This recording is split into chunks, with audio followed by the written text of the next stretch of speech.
Well, hi, everybody. I'm Don Stewart, and welcome to another edition of Breaking News. Today is Saturday, the 10th day of August, 2024, and we're going to look at the latest stories coming out of the Middle East with Iran and Israel, and things are changing a little bit, as we will see with the newest headlines.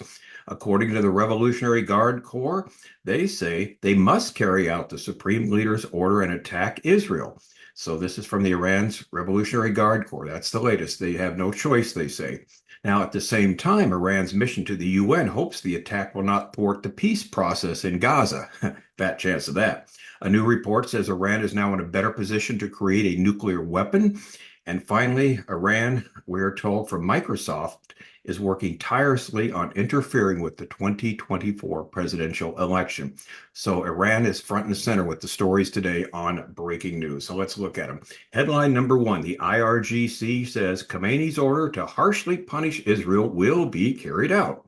Revolutionary Guard's deputy commander says Iran is set to carry out an order by Supreme Leader to harshly punish Israel for elimination of Hamas leader Ismail Haniyeh. Now, this is from the Guard deputy commander. He told Reuters, and basically he said this: the Supreme Leader's order regarding the harsh punishment of Israel and revenge for the blood of martyr Ismail Haniyeh are clear and explicit, and they will be implemented in the best possible way, said Ali Fadavi, cited by Iranian media.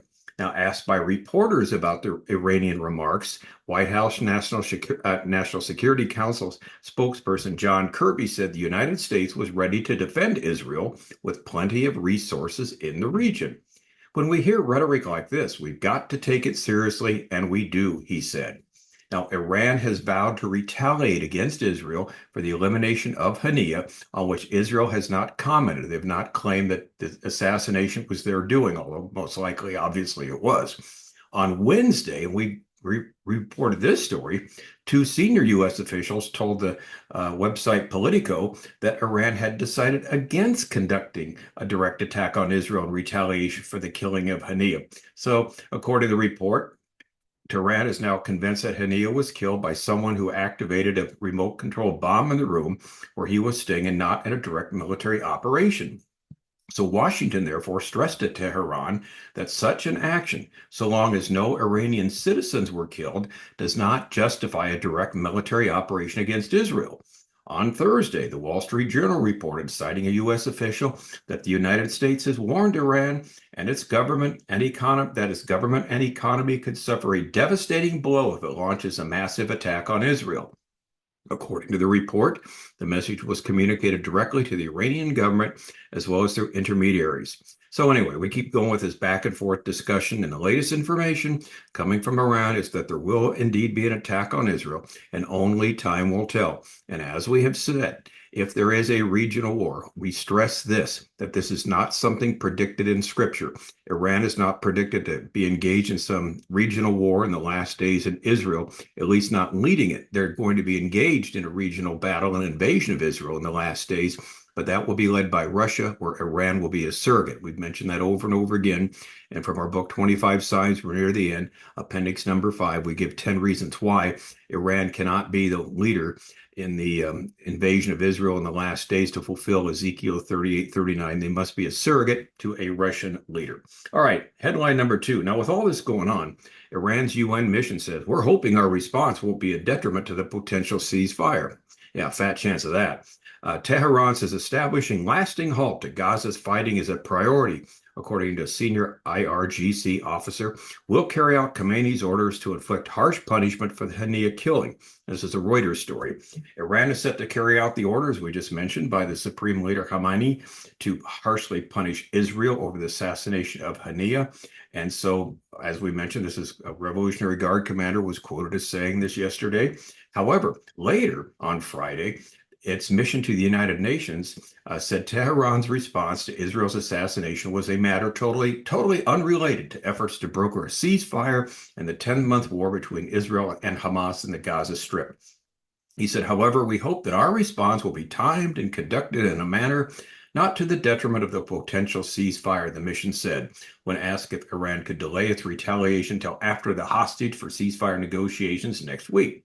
All right, so it seems they are forced to carry out the order by the supreme leader and exact a heavy price from Israel, but at the same time, they're going to hope that a ceasefire is worked out for Gaza. Now, this seems impossible, of course, but this is where they're at right now. When, again, today, as far as we're concerned, now always that may change, and if it does, we'll let you know. Now, this third headline is one that we've talked about over and over during the years, and it's very problematic. Iran is in a better position to restart its nuclear program, U.S. intelligence report says. A new report suggests American intelligence community believes Tehran capable of constructing components required to arm the nuclear bomb, but trusts it isn't pursuing this goal. U.S. intelligence estimates that Iran has made progress towards the ability to produce the weapon group, the second component necessary for creating a nuclear bomb. This is the Wall Street Journal. They reported this yesterday. According to the report, the U.S. intelligence believes that Iran isn't currently working on this component. An American official also said there is no evidence that Iranian Supreme Leader Ali Khamenei has ordered the military nuclear program to be restarted. Now, if Iran is covertly working on their nuclear program, then they certainly wouldn't tell the world, would they? They wouldn't tell Israel and the rest of the free world because they don't want to take the chance of having some type of attack against them.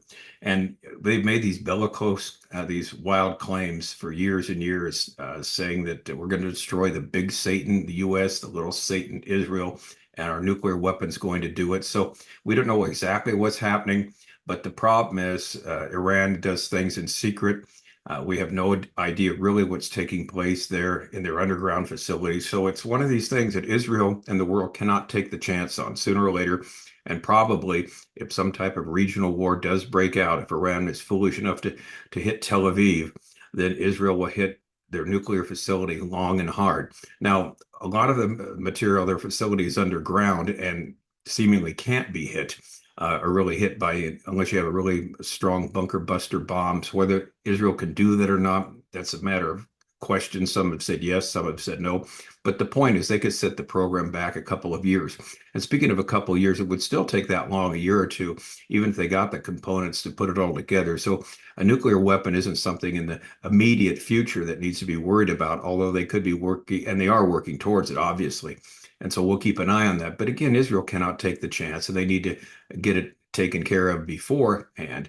And this would be the perfect excuse or the perfect reason to do so if Iran attacks, because the last time in April, remember, they didn't respond. They just had one response to one of their facilities in the middle of the country, close to the nuclear, where they're working on the nuclear weapons, but to let them know they can reach it. But they haven't done anything directly or powerfully with respect to bombing. And again, Israel has the capacity to do it. Because remember, we just saw recently down south, 1,700 kilometers, where the Houthis are there. They bombed their area there, which they received the munitions from Iran, the shipyard there, and it was on fire for several days. And so Israel could do this. So we'll see what happens. Now, our last story, we got Iran again working. This is a problematic story too. Microsoft says Iran is ramping up cyber activity that seems aimed at swaying the U.S. election. Surprise, surprise. Iran is accelerating online activity that appears intended to influence the U.S. election, in one case targeting a presidential campaign with an email phishing attack. That's the PH phishing. That means, obviously the attack on the site, Microsoft says. Iranian actors have also spent recent months creating fake news sites and impersonating activists, laying the groundwork to stoke division and potentially sway American voters this fall, especially in the swing states, the technology giant finds. Yeah, you've got these ridiculous stories coming about the election, about the latest polling, the voting, and they just giving you all this false fake news, so you don't know what to believe. The only poll that counts, obviously, is the one that happens on election day. But they're doing their best to try and dissuade people from one candidate to another one. We'll talk about which one they're trying to promote in a minute. I think you probably get a good idea who they don't want in, who they do. Anyway, the findings in Microsoft's newest threat intelligence report shows how Iran, which has been active in the recent U.S. elections, is evolving its tactic for another election that's likely to have global implications. It sure will, because we've got stories now that The U.S. has actually said that they're not against Ukraine using weapons, U.S.-made weapons, to hit Moscow.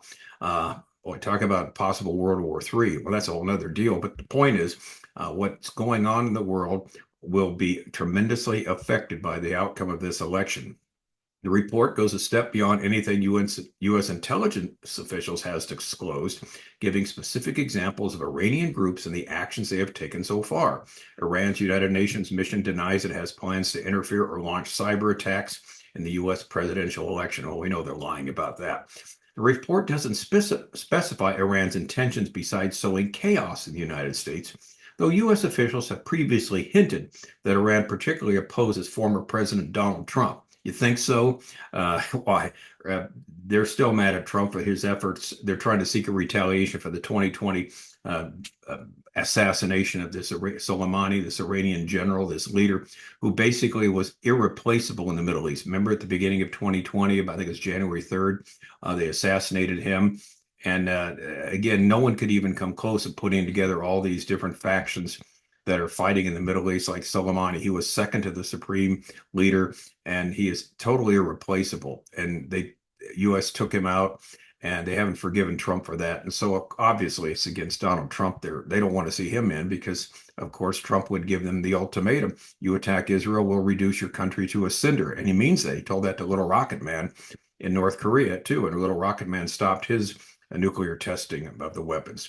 So anyway, we're going to see what's going on. The Justice Department unsealed criminal charges this week against a Pakistani man with ties to Iran who allegedly had to hatch an assassination plot against multiple officials, including Donald Trump.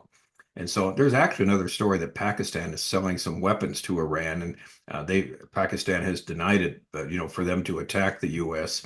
and attack Israel. When we talk about attacking the U.S., not the mainland right now, but the different areas there.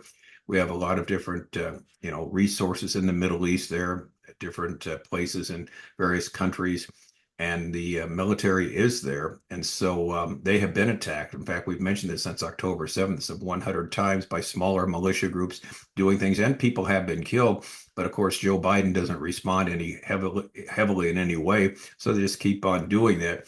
So anyway, you've got all the evidence points to them trying to basically stop the Trump campaign from winning. Hopefully Kamala Harris will get in. Then they feel they can basically do anything and everything they want.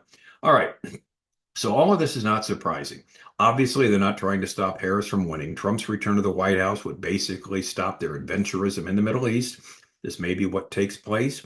If so, Iran would certainly lose any leadership ability that it may have to put together any huge invasion of Israel with its proxies. Therefore, and here's where we're at, the bottom line. It seems one of two things will happen. There will be some type of war between Israel and Iran, where Iran's infrastructure and economy will be set back years by the Israeli bombardment.